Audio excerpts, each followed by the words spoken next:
say Hello something? again. Hello again. This is Gloria Pritts with an oral history. An oral history with a gentleman. An oral history who is a gentleman who came to live in Mamaroneck in 1909 and has lived off and on in Mamaroneck and Larchmont all of these years until he retired just recently.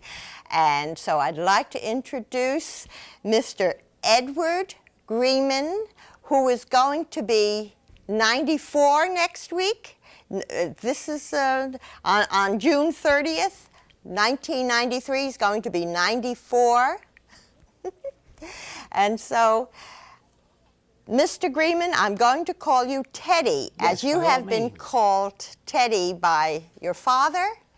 And how come you were nicknamed Teddy when your name is Edward? Because my father was a fan of Theodore Roosevelt. Oh. And he went up San Juan Hill in Cuba just about the time I was born. And later Theodore became Roosevelt went up. President of the United States. And by that time I was Edward, but Teddy is often a nickname for Edward in England. Yes. So that it wasn't So it completely unusual. just as fine. What was And unusual so- is my sister's name was Theodora, which confused Oh. everybody. And what was she called? Theo. Theo. So, Teddy, when did you first come to Mamaroneck? You tell me you were born in New York City. New York City on 52nd Street, which later became a speakeasy. And my father took my mother and the two children, that's my sister and I, to Mamaroneck in 1909. At that time, he had 3 sisters living, and she had 6 sisters living. And they all thought he was taking us to Siberia. And especially Mamaroneck being an Indian name, they thought maybe they'll be set upon by Red They Indians. were concerned. It was quite different than an elevator apartment on 110th Street facing Central Park. And the reason was that my sister, according to the doctor, needed fresh milk. And the fresh milk was very readily available. That's why he chose Mamaroneck, because Gedney Farms was the site of a very fine dairy called Walker Gordon Milk. It's long since extinct. The original dairy, the barns where the cows were kept, still stands. And was subsequently the White Plains Women's Club. Of course, my son was married there. On Riverdale. Yeah. So was my daughter. So, we're cousins. Wonderful. So you moved to Mamaroneck because of the Walker Gordon milk in the which Gedney was allegedly Farms. very helpful. How did you? How did the milk get to your house? Was it delivered? Now I mean, it was only think- down Mamaroneck Avenue. Yes, I know, but I don't think they had the franchise to do it that way. I think it came from some large company that handled several brands of milk. I see. I And they honestly don't delivered it to remember. the home. Oh, yeah, I know it was delivered. Yes. Because it wasn't until several years later that we had a car, which I drove when I was 15 by chance. So Now, it- 1909, this was a village, a farming community, a seaport, and a lot of other things. We're talking about the Mamaroneck. village of Mamaroneck. There was a Where did you live? We lived on James Street, which is the highest point in Harbor Heights, which we used to joke about the fact that if you went to the second floor of my house and looked out of the window in a certain way, you could see the sound. Oh, how wonderful. But it is quite high compared with Yes, where we're it is. sitting now. Now, when we got into Mamaroneck, there were many things that were quite different. There was a hay, grain, and feed store that allegedly had been there since Civil War days, right where Mamaroneck Avenue hits the post road. I believe that would have been Brits. Very likely. Yes, where the disposal plant is located now, on the entrance down to Harbor Well, Island. I know you turn to the right on the post road. Now, Yes. they had this building which had a double door on the second floor level with a kind of a crane or derrick sticking out with a hook and ropes so that the farmers could deliver a load of hay, a bale of hay. And those farmers were no further away than where Mamaroneck Avenue School now stands, because from Washingtonville to Barry Avenue was a farm, Yes, yes. cornfields. Uh-huh. It's so hard to visualize today Yeah. with all the homes that it was farms. Now, I'm not sure at just what date the Macintosh factory came up there, but this was a big impetus for people to buy homes in Harbor Heights, which was the dream child of a man named Sam Cohn, who bought a farm and divided it into building lots and put up stoned kiosks at the sidewalk entrances Yes, to to the Travis streets. Avenue and Yes. all of them in a row. They're still there. And they're still there. Oh. And very dangerous, because when we did have a car, I was driving there and the kids were playing hide and go seek, and one of them came out behind one of those posts. It happens. And It's children. I still remember it. Of course, you were frightened. Now, yeah, I was frightened to death. Now, and another thing that was so very different then was the methods of transportation. I said I had a car, but that was some years later. When we came up, McNamara had a livery stable at the east side of the railroad, New Haven and Hartford. And he had a series of surreys which you could hire as you would a taxi cab. But he also had a carryall which seated 10, 5 men or women on each side on a bench facing each other. This was a wagon type thing with horses, pulled by horses. Yes, it's called a carryall. And it was called a carryall. Yeah, very appropriately. Yeah. And as a matter of fact, my mother saved the coachman's life because he got drunk one night and turned the thing over in front of our house in a snowstorm, and she called the fire department. And they came, the volunteer fire department, and righted the wagon and unhooked the horses who were thrashing about in the stores in the snow. And that was the age of the horse, and it just about ended in 10 or 11 when the Model T Ford came, the Flivver. And after that, they had an automobile livery. And, of course, the trolley cars, which were very, very handy. The trolley cars would go down Mamaroneck Avenue from White Plains. From White Plains to the foot of the street, which is the post road. And it's a one-track line. Now, of course, 2 cars going in the opposite direction can't use one trolley track. So they had the switches.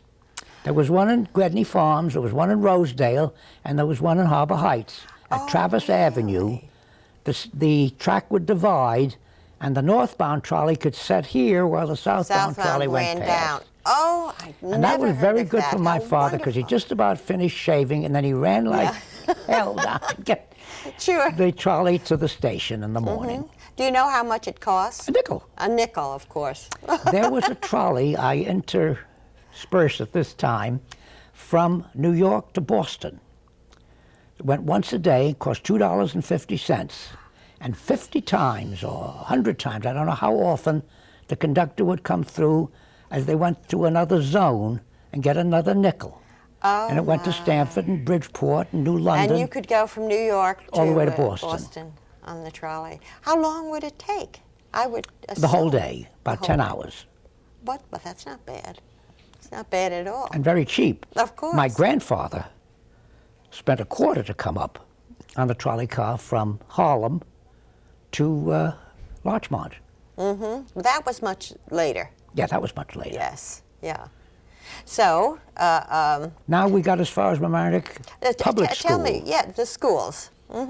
They had just built Mamaroneck Avenue School. I went to Central School, which is the same building as the old high school. Now, how come you went to Central School, which is now the town center? How come you went to Central School and not Mamaroneck Avenue School? Because Mamaroneck Avenue School added a year. They added grade a year. A grade a year. And they only went as far as the 5th grade that year. Yes. By the next year, when they were in the 6th grade, I was in the 7th. Of course. So it just worked out that way. Yeah. I had quite a long So you hike. took the trolley. How far I took the to trolley get as to school? far as the square. There was no trolley on the post road, or if there were, it didn't connect with our trolley. I don't know why. There was a trolley on the post road. From Larchmont up? Yes, but it perhaps didn't connect with In the Larchmont, times. much later, we had the manor trolley and so forth. But Yes. at that time, I walked, or later rode a bicycle, from Harbor Heights to Mamaroneck Central School, where they had the 6th, 7th, and 8th grade and the high school. And the high school was in the big auditorium in the part of the building that has a peaked roof, which you can still Which see is on the the post road. very first building that was built. I in gathered from the looks of 1888. it. Yes, Yes. it's darker brick than the others that were light brick that were added much later, like the one we're sitting in. Yes, yeah.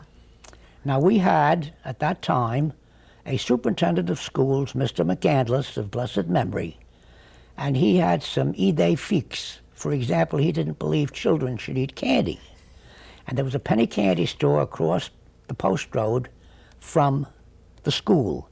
And the children that brought their lunches with them went over there to buy a Tootsie Roll or whatever, and he would lecture us and point out that the chemical formula for chocolate is almost the same as the chemical formula for alcohol. So that if we ate a Tootsie Roll at 12 o'clock, by 1 o'clock when we were back in Miss Adams' class, we'd fall asleep on the seats. It wasn't entirely true, but it wasn't entirely false either, because I had chemistry much later, and the two you formulae realized. are somewhat Yes. alike, Yes. but not entirely. So you would bring your lunch. Yes, of course. What would you bring for lunch? I'm curious. What would I bring for lunch? In my case, 2 sandwiches. Everybody else took 1 sandwich, but my mother was afraid her darling boy would starve to death. Of course, and but you needed 2 sandwiches. But this You had knew that. another side to it, which I'm not so happy about. I was called Fatty Grub, which was a character in a comic strip, something kids, the guy, something. Our gang comedies. And I was an enfant prodige in French. I was a prodigious child, so that I did the 7th grade and a half a year and the 8th grade and a half a year, and I was 11 when I got into high school and had nobody to play with. Incredible. Because Yes, the it was boys just the in high wrong school, age. to me, looked as though they were growing mustaches. Yes. They were old men. And I was this fat little kid that belonged down in the 3rd or 4th grade someplace and had nobody to play were only baseball 11, or football yes. with. And I was very bad at it. I have no coordination. Years later, I tried to play golf, and I couldn't do that either. But I read a lot. Yes. And they called me the kid that swallowed the dictionary and other terms of opprobrium. And then,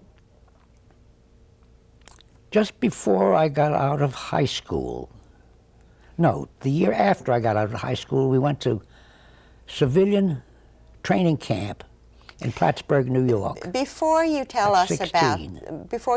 about that, let's get back to the high school. All right, I can read you the roll. Mr. Schaefer was the principal. Arnold Manchester was the math teacher whose son succeeded him and taught 2 of my sons and at least 1 of my grandsons. They all went to Mamaroneck School. Mamaroneck Public School and Mamaroneck High School. Some of the younger went to Chatsworth because by that time we were in Larchmont. Yes. Miss So what else? Allen taught What other English, Miss subjects? Adams taught Latin, and we had a language department taught entirely by Grace Gillido, who lived on the post road just above Barry Avenue.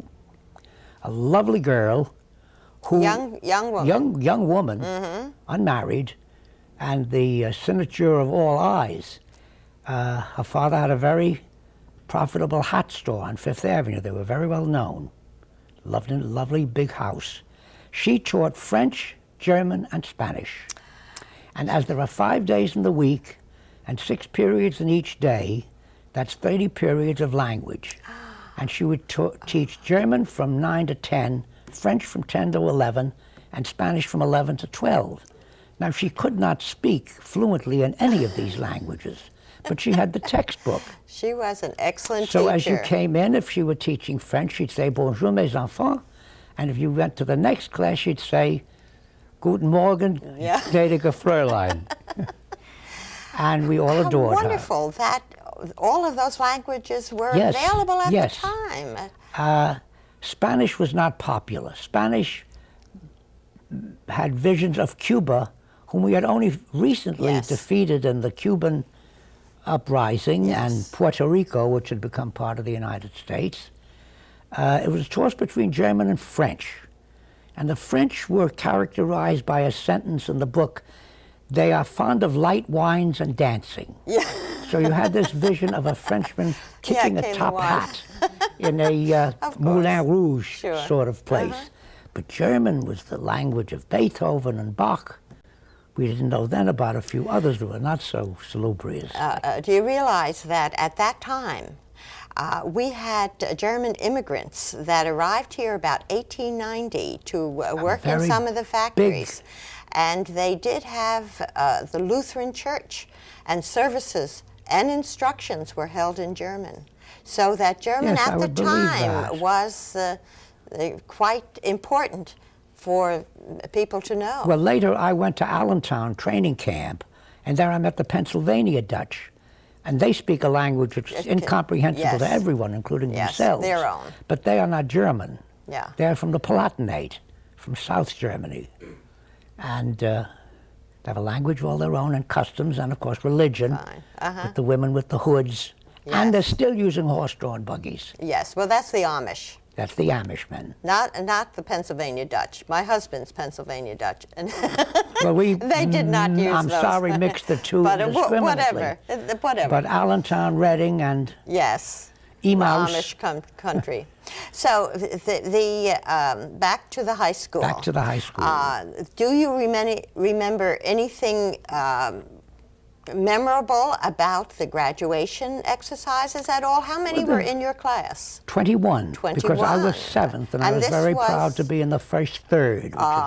This was 1915. 15 is correct. And when I went that summer, oh, by the way, there is something very memorable. We had a graduate of Mamaroneck High School that must be 100 years ago by the name of Nolte. And he went on to be a Rhodes Scholar. Nolte? N-O-L-T-E. He was from Larchmont. Really? I think his father at one time had a drugstore. Oh, it's very far back. I will research. Now, he did so well that the name of Mamaroneck High School, he went from Yale to England, got on the books of Yale as a good source of pupils, so that we had a lot of scholarships, more than New Rochelle, for example, with 3 times the population. And I was the beneficiary of one. I got a scholarship for the first 2 years of NYU from...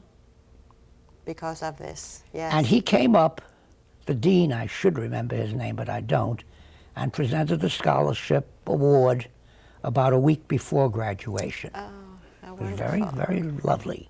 I will have to research. We had another boy, Charlie Williams, whose father was a tobacconist on Mamaroneck Avenue.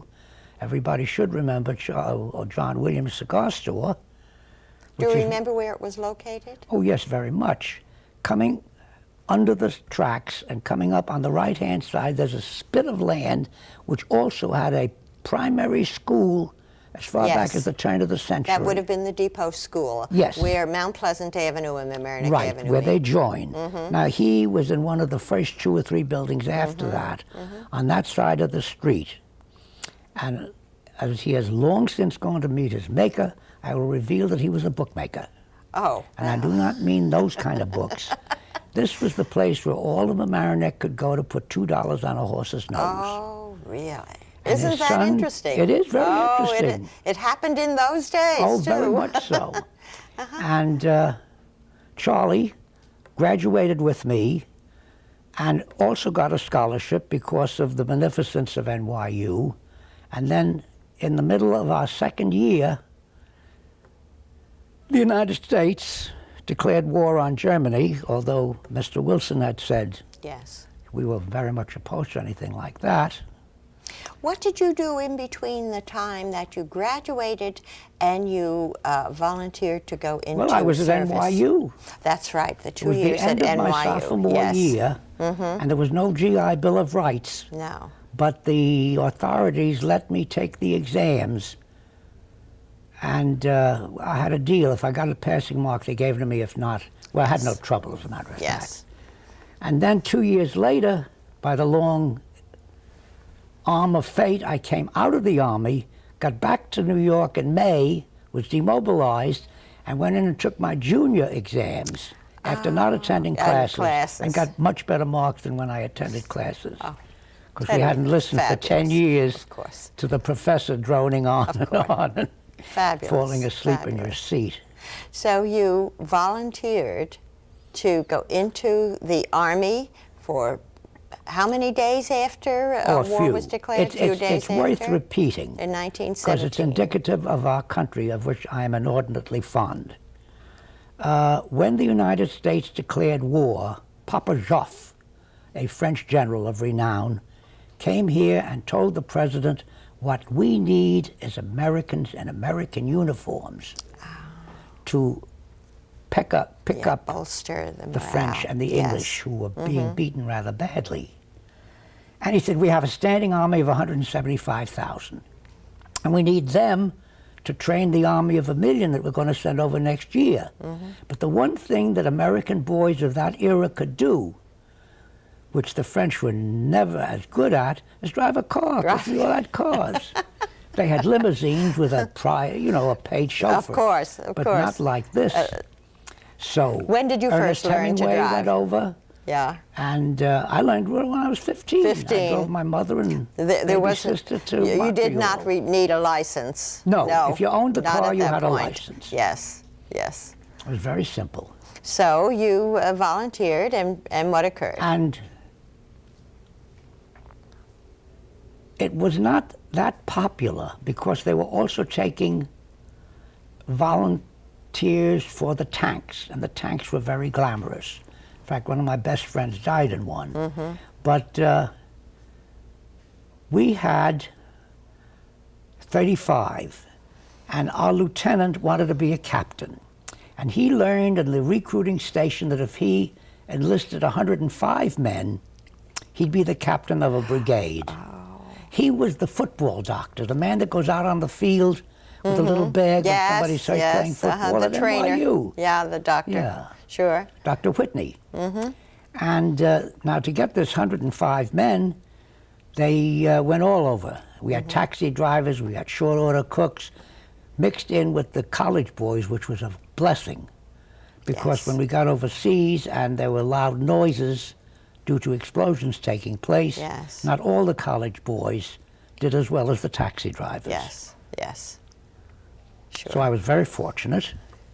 So and, what did you do when you were in service in France? I drove an ambulance. There's a picture of it here on my book. You drove an ambulance. And I drove it in Belgium in front of a place called Mont Kemmel, which is near what the British call Wipers, spelled Y-P-R-E-S. And there we drove day and night for quite an extended period. You drove the ambulance. I don't know where to look for this picture. Oh, it's quite near the front. Near the front, all right. Are you... but tell me, while I'm looking for the picture, tell me about... What did you do with driving the ambulance? I mean, were you there in the front? Did you go with the firing? It's a little like a baseball game. Yeah. You're on deck or in the hole or at home. There are 3 ambulances at the side for each post. There are 4 posts of secours, first aid stations. Of course, our division was a square division that had 4 regiments. So at 5 to 5:30, they would send out 4 ambulances. And you would go first to a way station that's being in the hole. And another guy would go out to the first aid post, which was anywhere from 100 yards to a quarter of a mile back of the lines. And there you would sleep in a dugout or anything else that had been created to be slightly shell-proof, except if it caved in on you. And there were 2 men on every ambulance, the driver and the stretcher bearer. Now that's up at Plattsburgh. That's the year before. That's at Plattsburgh? Yeah, because you can see the hat. It says in Plattsburgh. We still had Stetson hats. Later on, we had fatigue caps, that fit tightly to the... Well, I'm not finding it. We'll just do without it. Okay. But I have a citation for the French Cross of War, the Croix de Guerre, and as it says in the foundation, from May 12th till May 30th, under almost continuous bombardment by high explosive shells and gas. Oh. He continued to drive. I took out about 300 men in 18 days. Oh, really? Now this is, I'm holding up the book that you have written, Yeah. and it's called Grandpa's War. Well, that's a little bit of sarcasm, because I'm now an old man. Well, and but, don't but look anything these like that, which was your, when I was your 18. experiences, and this is a picture, and At it the says front. on it Teddy Greeman. That's my father's printing. Your father? I had the picture taken over there, and I always have a story with everything.